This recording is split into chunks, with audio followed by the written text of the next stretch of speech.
Igreja, Neemias, capítulo 1, a partir do primeiro versículo, diz assim: palavra de Neemias, filho de Acalias. São as palavras de Neemias.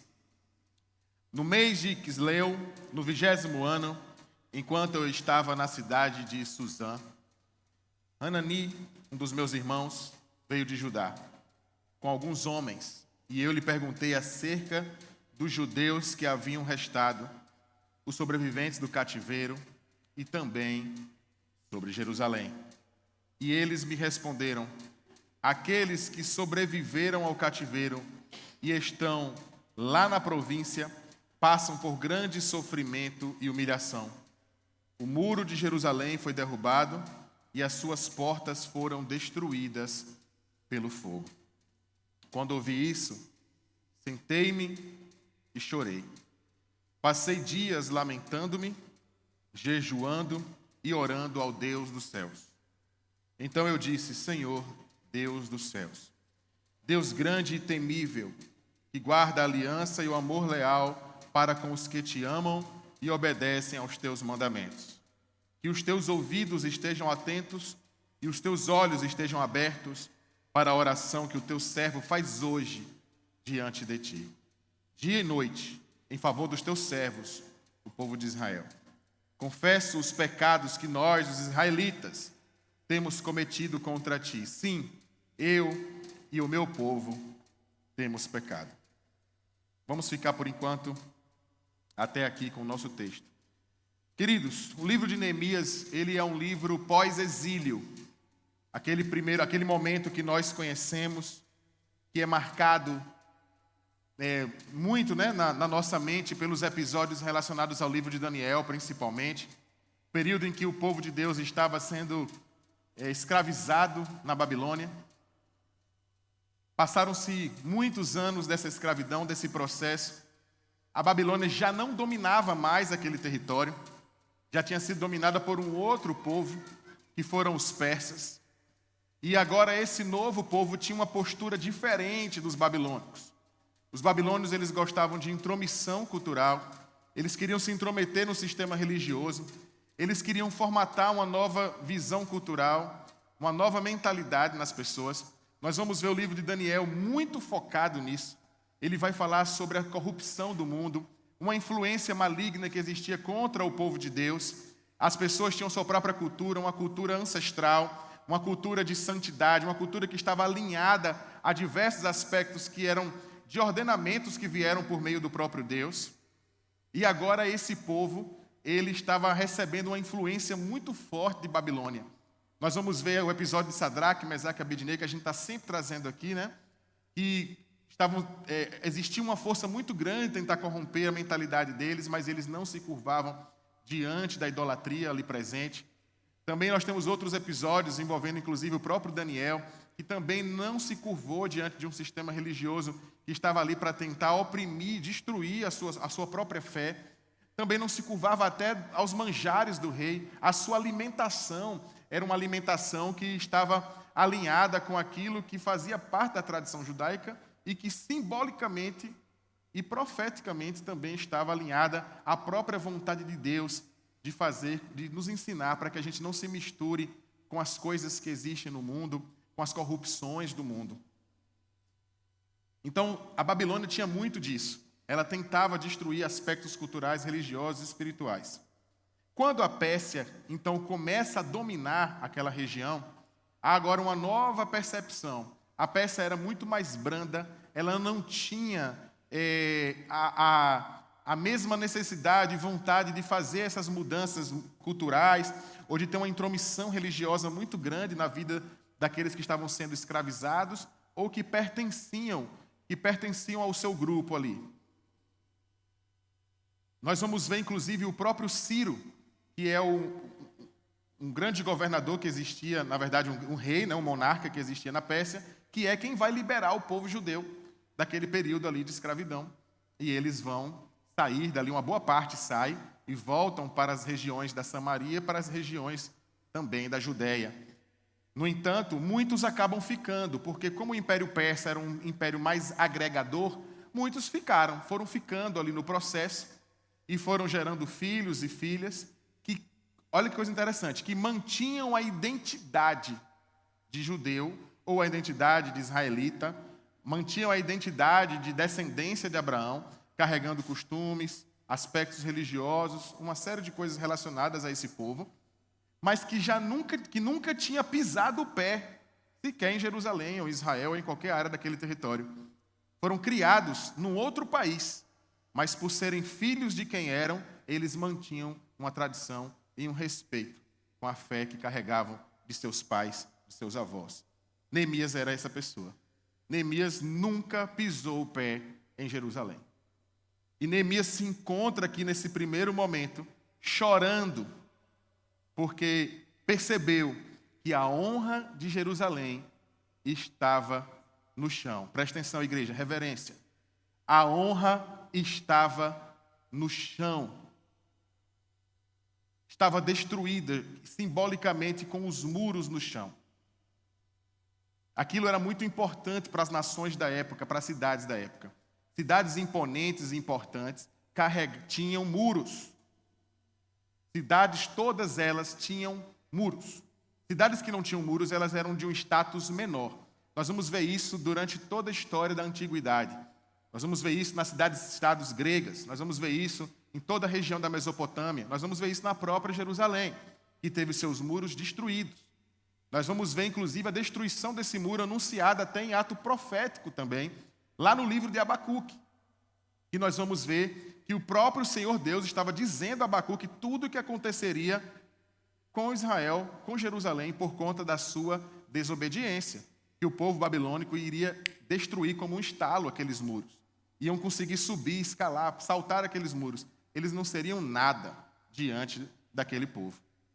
Então, tudo isso estava relacionado à quebra de um orgulho, a uma honra que foi destruída, que foi desmontada. Então, Neemias ele começa a enxergar um propósito diferente para a sua vida. Mas eu queria dar um direcionamento muito específico para a nossa palavra de hoje. O nosso aparelho está fazendo muito barulho, eu vou tentar ser fazer uma síntese aqui do nosso sermão, porque eu sei que vai esquentar, os dias estão bem quentes. O outro lá de trás está funcionando, Júnior? Está muito quente, né? Vamos deixar então com barulho, bota com barulho. Já basta as distrações lá de fora, mais uma não vai fazer tanta diferença. A gente já chega na igreja com tantas distrações, né?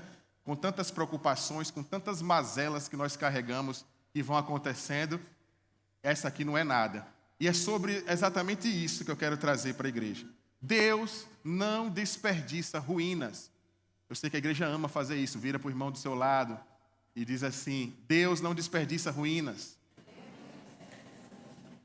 Amém. Queridos, então Neemias, ele recebe a notícia das ruínas, de muros que foram destruídos, né, que ainda existiam pedaços e partes da estrutura desses muros e que estavam no chão. No entanto, a notícia de algo destruído, a notícia de algo precário, a notícia de algo em falência, não serviu para que Neemias fosse indiferente àquela notícia. Neemias tomou uma postura diante de uma situação negativa. Ele não ignora, ele não relativiza. E a parte que eu acho mais legal, ele não terceiriza. Ele não transfere a responsabilidade. Prestem atenção no que eu falei lá no início. Neemias nunca tinha colocado o pé em Jerusalém, mas ele se sentia parte dessa responsabilidade. Vivemos um tempo em que transferimos muito as responsabilidades. A gente não perde uma oportunidade de dizer: a culpa não foi minha. A gente não perde uma oportunidade de dizer: o problema é dele, o problema é do outro. Fulano deveria resolver tal coisa. Mas às vezes a sua sensibilidade de enxergar problemas também deveria ser a mesma responsabilidade de entender que isso pode ser um discernimento. Isso pode ser um discernimento profético. Olha aí, você é profeta e nem sabia. Você consegue enxergar problemas. Então canaliza essa sua capacidade de enxergar problemas para também resolvê-los. Porque é você que está enxergando. Talvez os outros não estão se colocando em um lugar de resolução, porque talvez eles não tenham a visão que você está tendo. Talvez eles não estão vendo o que você está vendo. Talvez eles não estão sentindo o que você está sentindo. Isso é sobre nossa casa, isso é sobre nossos projetos, isso é sobre o nosso trabalho, isso é sobre a nossa igreja, isso é sobre a nossa família. Se você está tendo uma visão de algo, esse problema é seu. Quando nós enxergamos as mazelas sociais e nós percebemos, vamos trazer para um tom político, nós percebemos a pobreza que existe no Brasil, esse problema não é meu? Esse problema é meu também. Nas minhas decisões políticas, na minha decisão diária, na forma que eu vou tocar minha empresa, na forma que eu dou minha aula, na forma que a gente convive como igreja, com tantos grupos econômicos diferentes. Isso também é problema nosso, como cidadão, mas como irmão em Cristo. Nós também somos parte disso. E aqui é a grande beleza de ser alguém que consegue ver algo que os outros não estão vendo. Porque nós temos uma responsabilidade. Neemias nem sequer fazia parte daquela comunidade. Errado, fazia sim. Ele nunca botou o pé lá, mas ele sabia de onde ele veio. Qual era a história que era anterior à sua própria história. Qual foi a história que formatou para que ele existisse e para que ele estivesse ali. Neemias não desprezou as ruínas e não desprezou o ontem para que um futuro pudesse ser formado. As ruínas que ninguém queria olhar se torna justamente o lugar onde Deus fala com Neemias. Quem era Neemias? Era um rei? Não. Quem era Neemias? Era um grande governador? Não. Até se tornou depois. Quem era Neemias? Neemias era um copeiro do rei da Pérsia. Neemias era um copeiro de um rei. O que é copeiro? A pessoa que serve o rei. Hoje, se você for procurar aí os editais, né, tem concurso para copeiro. Tem gente que faz concurso para ser copeiro do Senado, por exemplo. Ganha quase 20 mil reais para ser copeiro do Senado. Servir aos senadores. Salário enorme. Só que não é qualquer um que pode ser copeiro do Senado. Tem que falar algumas línguas, porque é um ambiente que recebe visitas e recebe pessoas de poder de outros lugares do mundo.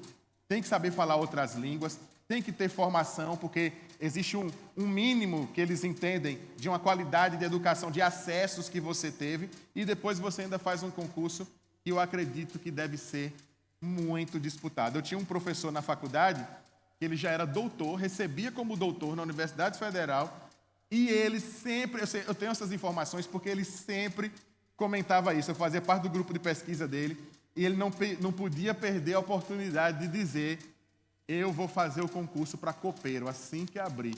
E ele sempre repetia, sempre falava desses detalhes. Lendo esse texto, me vem esse entendimento. A gente não está falando... Claro que Neemias era copeiro, mas não era só um copeiro. O contexto hoje dessa palavra é alguém que serve. A depender da instância que nós estamos, ele carrega responsabilidades diferentes. Mas naquele tempo, Neemias, ele não tinha a voz, mas ele fazia parte das reuniões de tomada de decisão. Neemias sabia os segredos de Estado da Pérsia. Neemias era quem provava as comidas do rei, em um período em que envenenamento era muito comum. Então ele era um homem de muita confiança.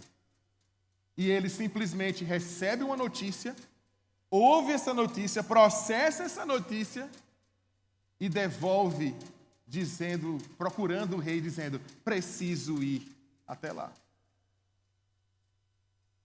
Preciso fazer parte desse grande processo. Ele tomou para si uma responsabilidade. Muitas vezes, queridos, ruínas, problemas no nosso caminho, elas não são apenas acidentes, mas às vezes problemas são convocações. Enxergar situações negativas, elas muitas das vezes é uma oportunidade que o Senhor está nos chamando para sairmos da zona de conforto. O pastor Teobaldo ama contar a história das rãs, né? Todo mundo aqui já, provavelmente, né, já ouviu essa história do pastor Teobaldo. Que se conta a história que na China, para poder cozinhar a rã, para se alimentar dela, você coloca ela em água morna. Se você colocar ela em água quente, ela vai ter uma reação e vai conseguir sair. Se você colocar ela em água gelada ou muito fria, ela vai também ter a mesma reação e vai sair. Mas se você coloca ela numa água morna, ela vai se sentir confortável e ali ela vai se manter. Você vai aquecendo a água. Quem aqui já preparou caranguejo, por exemplo, sabe que tem que preparar com ele vivo, não é verdade? Então a mesma coisa com esse animal. Você coloca, não pode deixar que ela esquente muito rápido. Tem que ser devagar. O processo da temperatura vai aumentando devagar. Então a musculatura dela vai se alterando por conta da temperatura. E quando ela pensar na necessidade de fugir daquele lugar, ela já não tem mais forças na sua musculatura, já está com cãibras ou algum outro tipo de situação que a dificulta. Isso fala sobre como é que o sistema, quando ele tem a necessidade de te engolir, de te oprimir, como é que ele funciona. Ele não vai te trazer processos perversos de primeira. Ele vai te convencer primeiro que aquele ambiente é confortável, depois ele vai sutilmente criando situações e quando você tentar reagir, você já não tem mais forças, você já não tem mais voz diante daquela situação. Então, o lugar da mornidão, o lugar da neutralidade é um lugar de inércia, é um lugar sem movimento. É um lugar que você não muda realidades. É um lugar que é apenas zona de conforto. E se trouxermos o exemplo das rãs, zona de conforto mata. Porque é um lugar onde nós não conseguimos enxergar problemas. Queridos, enxergar problemas é uma virtude. Mas precisamos de força para reagir também a eles. Mas não podemos viver em um mundo em que tantas coisas estão acontecendo e nós estamos ignorando. E eu não estou falando só da questão externa, mas também daquilo que está lá dentro. De problemas internos, nós também vamos falar sobre isso hoje.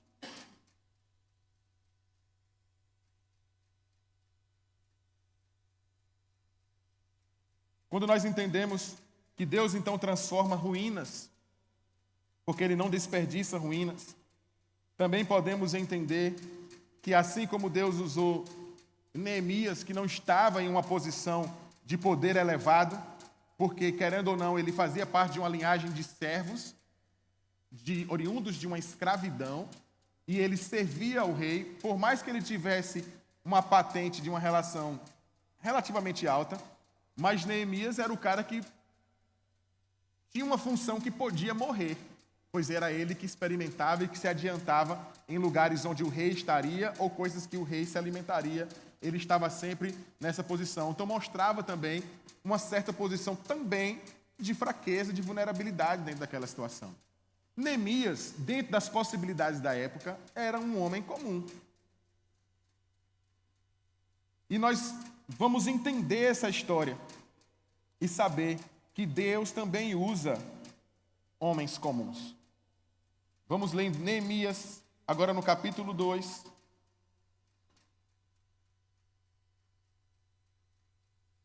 Neemias, no capítulo 2, também a partir do primeiro versículo, diz assim, ó. No mês de Nissan, do 20º ano do rei Artaxerxes, na hora de servir-lhe o vinho, levei ao rei. Até então eu nunca tinha estado triste na presença dele. Por isso o rei me perguntou: por que o seu rosto parece tão triste se você não está doente? Essa tristeza só pode ser do coração. Com muito medo, eu disse ao rei: que o rei viva para sempre. Como não estaria triste o meu rosto se a cidade em que estão sepultados os meus pais está em ruínas e as suas portas foram destruídas pelo fogo? O rei me disse: o que você gostaria de me pedir? Então orei ao Deus dos céus e respondi ao rei: se for do agrado do rei, e se o seu servo puder contar com a sua benevolência, que ele me deixe ir à cidade onde os meus pais estão enterrados, em Judá, para que eu possa reconstruí-la. Então o rei, estando presente, também a rainha, sentada ao seu lado, perguntou-me: quanto tempo levará a viagem? Quando você voltará? Marquei um prazo com o rei e ele concordou que eu fosse. A seguir, acrescentei: se for do agrado do rei, eu poderia levar cartas do rei aos governadores do Trans-Eufrates, para que me deixem passar até chegar a Judá. Além disso, uma carta para Asaf, guarda da floresta do rei, a fim de que ele me forneça madeira para fazer batentes para as portas da cidadela que fica junto do templo, para os muros da cidade e para a residência que irei ocupar, visto que a bondosa mão de Deus estava sobre mim. O rei atendeu aos meus pedidos. Então a gente percebe, Neemias precisou pedir a bênção a alguém, não tinha nem autonomia para fazer isso sozinho, pois ele não era rei, mas estava perto de um. Ele não era sacerdote, mas ele também conhecia a lei. Ele nem sequer vivia nas ruínas. Pelo contrário, vivia em um ambiente de privilégios. Vivia na casa do rei, mas abriu mão de um conforto para servir quem vivia nas ruínas. Deus usou a formação de Neemias, a visão de Neemias, a percepção política e intelectual, inteligência que Neemias tinha, sua sensibilidade espiritual, para abrir portas para um povo que sozinho não conseguia realizar. O Senhor estava importando um conhecimento de outro lugar. Vocês percebem isso? Muitos estavam com sua honra ferida, por conta de ter vivido um tempo de escravidão, que já até fazia um bom tempo, mas foram marcas de uma humilhação que ainda reinavam naquele lugar. E precisou vir do estrangeiro, alguém com uma visão diferente, para poder ampliar a visão daqueles que estavam dentro das ruínas. A gente vai ver a Bíblia revelar pessoas assim o tempo inteiro. Alguém precisou vir de fora para que a visão de outro fosse ampliada. Alguém precisou observar de longe. Alguém precisou viver um processo externo para poder ter maturidade para modificar aquele lugar. Foi assim com Moisés, foi assim com José, foi assim com Neemias. E foi assim com diversos outros que viveram exílios, que viveram pressões voltadas a uma questão de opressão, de violência de um povo dominante, mas que aquilo não foi uma ruína que devastou a sua consciência ou a sua vida espiritual. Pelo contrário, para pessoas que são espiritualmente saudáveis, ruínas e problemas não são morte, são crescimento. É uma oportunidade de mudança de visão e de direcionamento.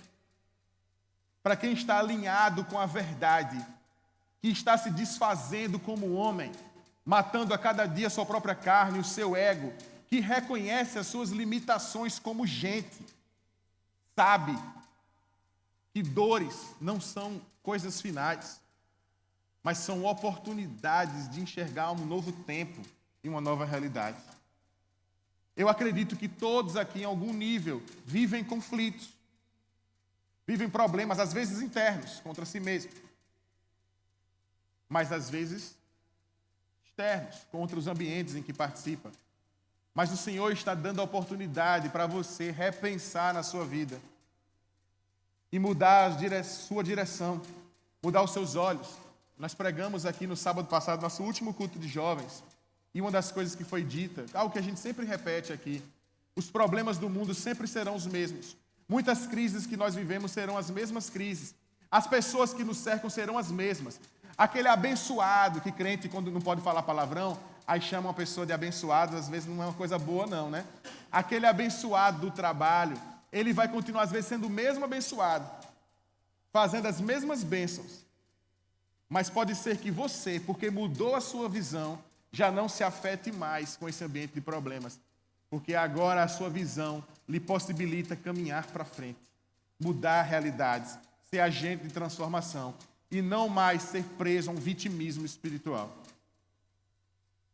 Muito do nosso crescimento não é sobre quem está lá fora, é sobre nós mesmos.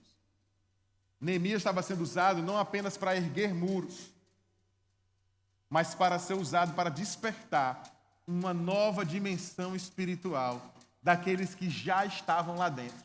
Porque muito das crises daquelas pessoas não era sobre os opressores, sobre Babilônia, sobre Pérsia, sobre os egípcios. A opressão estava muitas vezes vindo de dentro. Neemias, então, ele vai sair e ele vai em direção de Judá. Ele vai se envolver em um processo que vai convencer muitas pessoas a fazer parte da reconstrução de um muro. E muitas pessoas começam a se envolver nesse projeto novo. E elas começam até a abrir mão dos seus ganhos, do seu sustento. Alguns deixam suas fazendas, suas terras para trás, para poder fazer parte de algo muito maior, de erguer um muro que representava a honra e a proteção de todo um povo. E muitos que estavam lá dentro, principalmente os mais ricos e poderosos, e isso aqui não é discurso político, isso aqui é o que a Bíblia fala nesse livro. Os ricos e poderosos estavam sendo injustos e perversos com essas pessoas. Porque elas deixaram as suas residências, elas deixaram o seu sustento, então elas começaram a ter dívidas e a ter algumas dificuldades financeiras. Esses ricos começaram a emprestar dinheiro a juros. Essas pessoas começaram a criar dívidas com elas. Não conseguiam pagar, perdiam suas terras, perdiam até seus filhos, que começaram a ser dados para serem escravos desses. Olha que interessante, não era mais uma opressão que estava vindo de fora. Houve um despertar tão grande que estava acontecendo, que Neemias, por conta de toda a visão que ele carregava, a estrutura, o lugar em que ele fazia parte, a percepção até política, filosófica, mas principalmente espiritual, porque Deus foi quem conduziu ele para aquele lugar, começou a fazer um entendimento novo daquelas pessoas. E elas começaram a enxergar algo diferente. Nós estamos erguendo muros porque estamos preocupados com quem está lá fora. Mas às vezes os nossos problemas também estão aqui dentro. As pessoas estão nos oprimindo aqui dentro. Estão roubando os nossos filhos, estão roubando as nossas terras, enquanto estamos envolvidos com um propósito tão bonito e tão grande, que é erguer os muros dessa cidade. Os nossos irmãos de Judá estão nos roubando. Aqui é um sinal profético. Às vezes estamos muito presos, tentando construir muros e couraças, com medo do que está vindo lá de fora. Mas Neemias, não. O Senhor está alertando aos nossos ouvidos hoje para poder criar uma proteção sólida e segura com o que está lá fora. É preciso primeiro resolver os problemas que estão aqui dentro. É preciso olhar para a nossa casa, olhar para o nosso coração.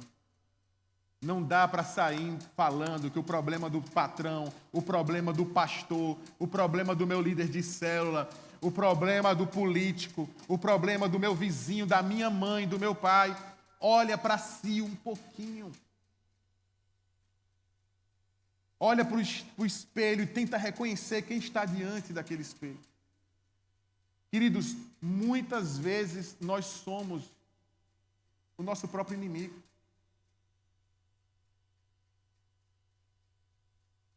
A palavra o tempo inteiro está alertando para isso. Nós vimos aqui muitas vezes reis escolhidos por Deus, como foi o caso de Davi, entrar em ruína por conta da sua própria corrupção da alma.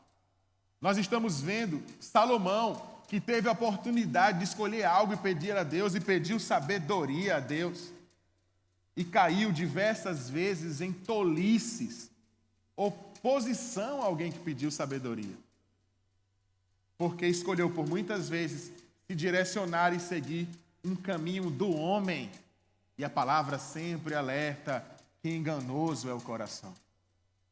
E é por isso que precisamos de uma consciência, de um entendimento alinhado em Cristo Jesus. Porque quando falamos que agora vive não mais eu, mas Cristo vive em mim, é porque esse homem aqui é falido. É porque esse homem aqui não carrega valor em si mesmo. É porque esse homem aqui é incompetente para mudar, não, muito menos a realidade lá de fora, mas a minha própria realidade. E eu preciso de alguém que seja superior a mim. E esse é o Senhor. É por isso que a palavra afirma que nós somos o corpo, mas Ele é a cabeça. Porque o pensamento, o entendimento, para onde ir, o que apontar, o que fazer, a tomada de decisão, ela não é nossa. Porque a nossa tomada de decisão, ela é fundada no pecado, na carnalidade e na tolice que houve um coração ruim. Mas o Senhor se dispõe e se coloca aqui.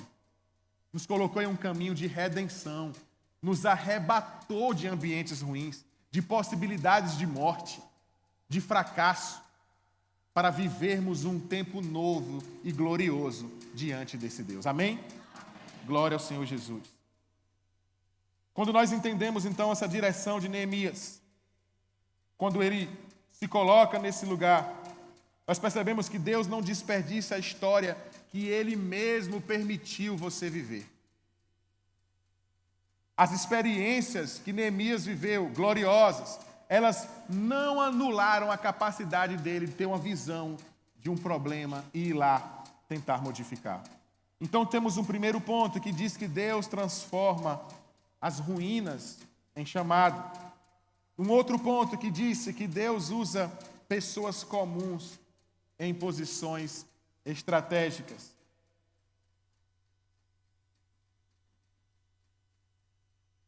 E nós temos um terceiro ponto.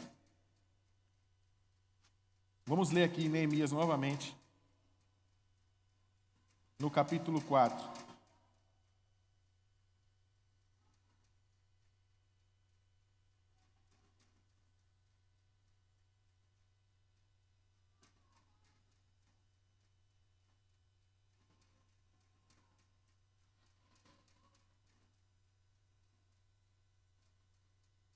Capítulo 4 de Neemias, diz assim, no versículo 17, um versículo curto, só para a gente entender um contexto. Seria muito bom, né, um momento para dividir isso em várias partes, mas vamos tentar resumir essa história hoje. Neemias capítulo 4, versículo 17, diz assim, os que edificavam o muro e os que traziam as cargas, cada um com uma das mãos fazia a obra, e com a outra segurava a espada. Olha que coisa interessante. Por que isso acontecia? Porque enquanto os muros subiam, eles percebiam que o maior perigo não estava vindo de fora, mas vinha de dentro, que era essa exploração que existia com os pobres, a injustiça e os abusos que estavam acontecendo ali. Naquele momento, Neemias precisou parar a obra. Neemias parou a obra para poder confrontar as lideranças daquele lugar e restaurar a justiça. Porque muros fortes não sustentam um povo quebrado. Você pode viver uma vida de estruturas, você pode viver uma vida de aparências, de um mundo externo muito agradável, mas isso não sustenta uma alma falida. Hoje vivemos um tempo de se prega e que se vive, e não é segredo para ninguém. Isso é do mundo externo, isso é da política, isso é da educação, isso é da nossa vida privada, é também do universo das igrejas hoje. Vivemos um tempo que tem um foco muito grande em estrutura. Estrutura não segura, nem transforma, nem muda a alma de ninguém. Ela não sustenta a alma de ninguém. Oportunidades físicas, oportunidades que estão ligadas ao que eu posso realizar aqui na terra, isso não é o que nos define como crente. Mas são as nossas escolhas, as percepções, aquilo que nós fazemos quando ninguém vê. Vivemos um tempo hoje em que se define crente baseado no partido em que ele vota, baseado na roupa em que ele veste, baseado em diversas questões. Mas a palavra sempre apontou e deu a direção. E o crente se revela em suas práticas de amor, em como ele se põe, se porta diante de si mesmo e do outro. E repito, algo que eu sempre trago nos cultos: o Senhor procura por adoradores que o adoram em espírito e em verdade. O Senhor procura por algo essencial, por algo invisível, por algo indizível, por algo intangível, por algo inaudível. Ele procura por algo que esses olhos aqui não podem perceber em vocês e nem vocês em mim. Ele procura por algo que não pode ser dito uns aos outros, por algo muito particular que está lá no íntimo. É ali que está a sua identidade. É naquilo que ninguém vê, naquilo que ninguém sente. Fulano é muito espiritual, né? Nossa, fulano é um adorador. Eu não sei. Por que fulano é um adorador? Porque canta muito? Porque canta alto? Porque se expressa muito? Pode ser, mas eu não sei. Porque isso pode ser apenas performance. Eu não sei. O que vai nos definir de fato como adoradores, e adoração é sacrifício, é o quanto nós nos sacrificamos, nos dispomos a obedecer, a revelar, a expor nossas fragilidades mesmo, o quanto estamos dispostos a quebrar o nosso orgulho, a expor a humanidade que nós carregamos. Qual o nível de coragem que você tem de mostrar para os outros que você é gente? Qual é o nível de coragem que você tem para dizer para alguém: eu errei? E o outro nível: mas estou disposto a mudar. Porque às vezes você passa só da primeira fase, eu errei, mas fica preso nela dizendo: mas eu sou assim. Aquele que está em Cristo é incapaz de abrir a boca para dizer: eu sou assim.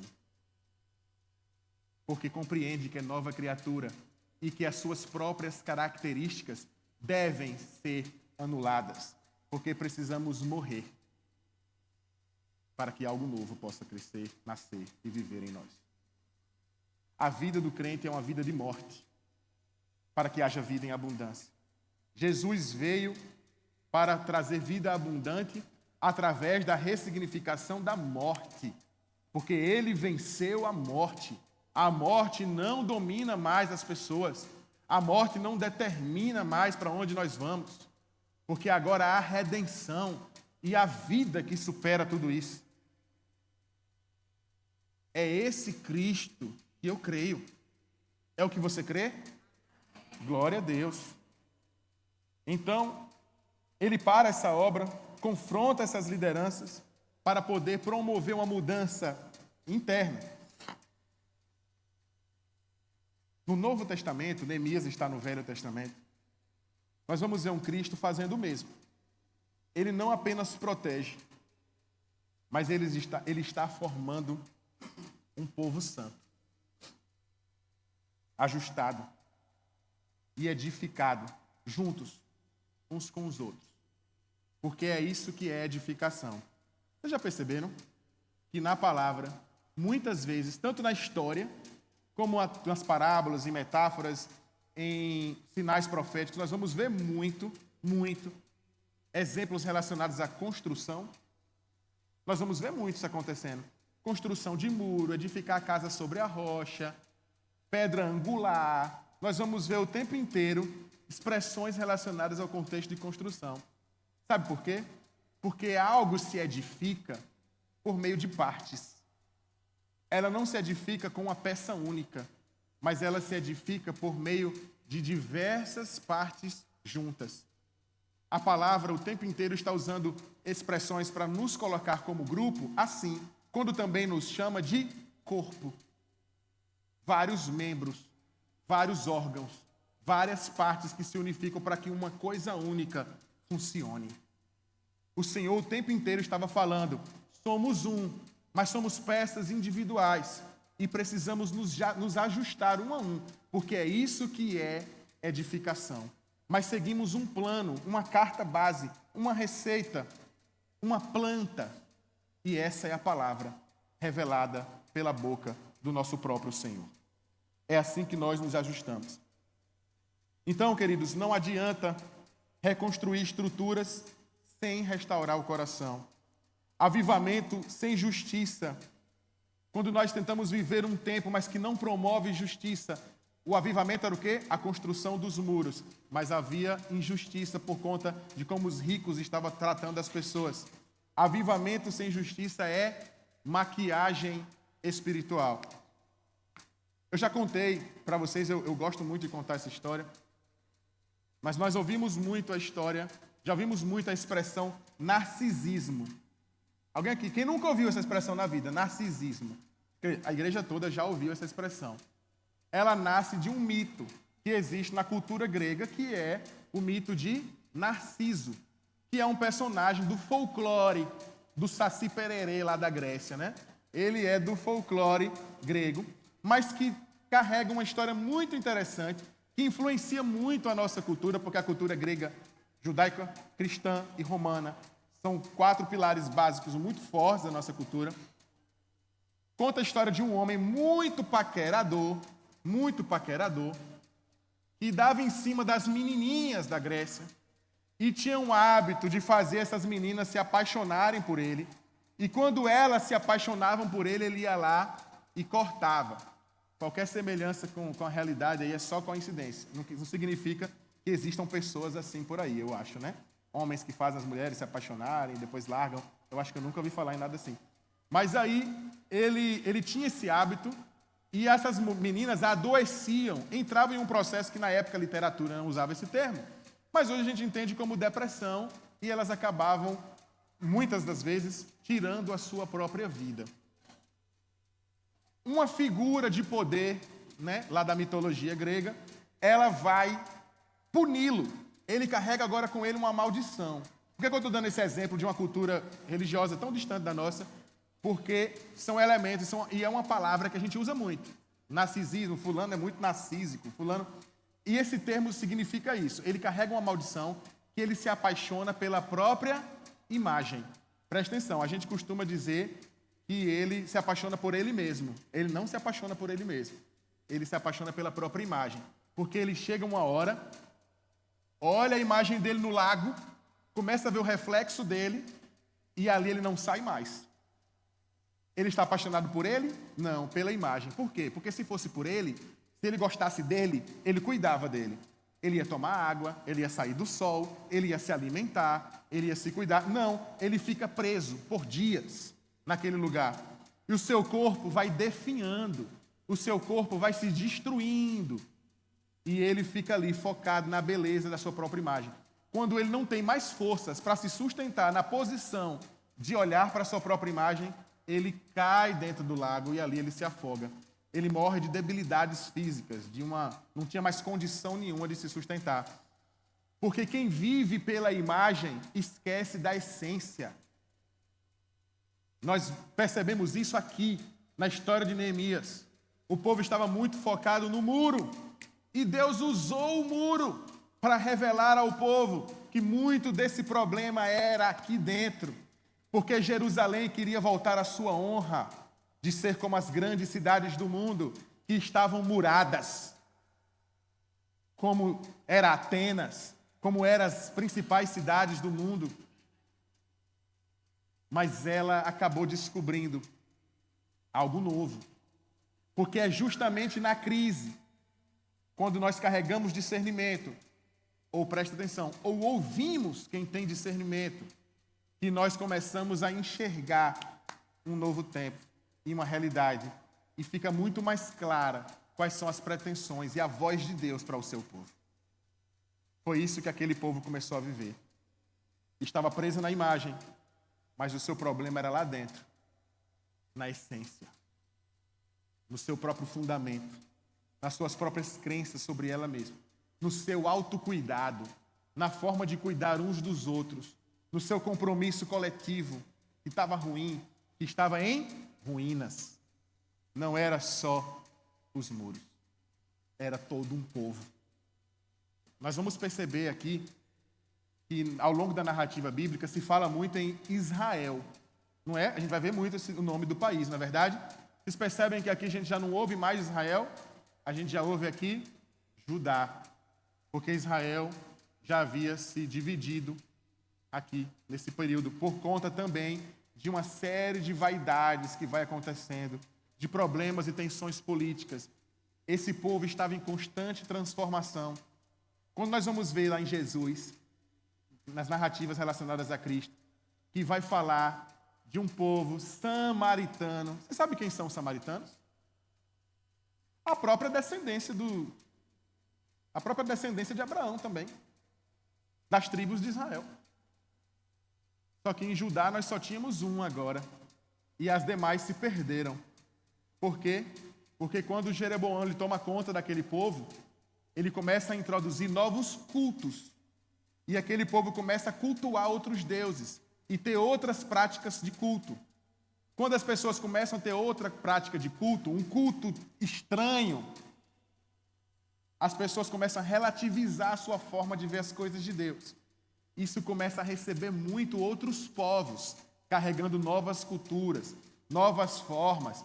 Então, aquele mesmo povo que carregava o mesmo sangue, por ter se permitido viver algo relativo ao que Deus de fato queria, se perdeu ao longo do tempo. E a gente vai ver nas narrativas do tempo de Cristo que esse povo já era se tratado como estranhos e com ódio. Nós temos até a parábola do bom samaritano, porque ela revela uma xenofobia que existia na época. Porque é tão estranho que quando existe um, vou ter que chamar de bom samaritano, porque todos os outros são ruins. Porque Jesus estava jogando, porque as pessoas tinham essa visão. Capítulo 4 de João, a mulher à beira do poço, samaritana. Por que Jesus vai se envolver com esse povo, vai se misturar com esse povo, com uma mulher desse povo, vai ensinar esse povo? A quebra de aliança, quando nós vivemos um tempo de obediência, não vivemos a obediência, vivemos pela imagem, quebramos a nossa essência em Cristo, perdemos a relação com aquilo que é correto, com aquilo que deve ser alinhado, com o que Deus pretende que a gente siga, que a gente viva, ouvir a sua voz de fato, amar uns aos outros, a nós mesmos também, amar a Deus acima de todas as coisas. Quando nós perdemos esse compromisso, até parece que fazemos parte do mesmo povo, mas já estamos servindo a outro Deus. E quando a gente menos perceber, nossa cultura, os nossos valores já foram destruídos. É por isso, queridos, é preciso um tempo em que nós precisamos olhar para esses muros, que é a nossa própria vida, mas precisamos olhar para a nossa vida não apenas nas nossas relações lá fora, mas olhar lá dentro. O Senhor está chamando a atenção para que a gente não corrompa a nossa alma e não viva tempos de relativismos, para que a gente não viva escolhas erradas que nos levam para a morte. O Senhor nos chamou para a vida e vida em abundância. Amém? Glória ao Senhor Jesus por isso. Então, igreja, Deus, Ele permitiu que Judá erguesse um novo muro. E Ele também nos chama para reconstruir muros na nossa história. Mas eles não servem para esconder pecados, para esconder medos, para esconder angústias, mas para proteger aquilo que foi transformado. Muros precisam ser erguidos quando lá dentro já está pronto, já está transformado. Nós precisamos carregar isso, essa mensagem e esse entendimento para a honra e glória do nome do Senhor. Eu queria que você ficasse de pé.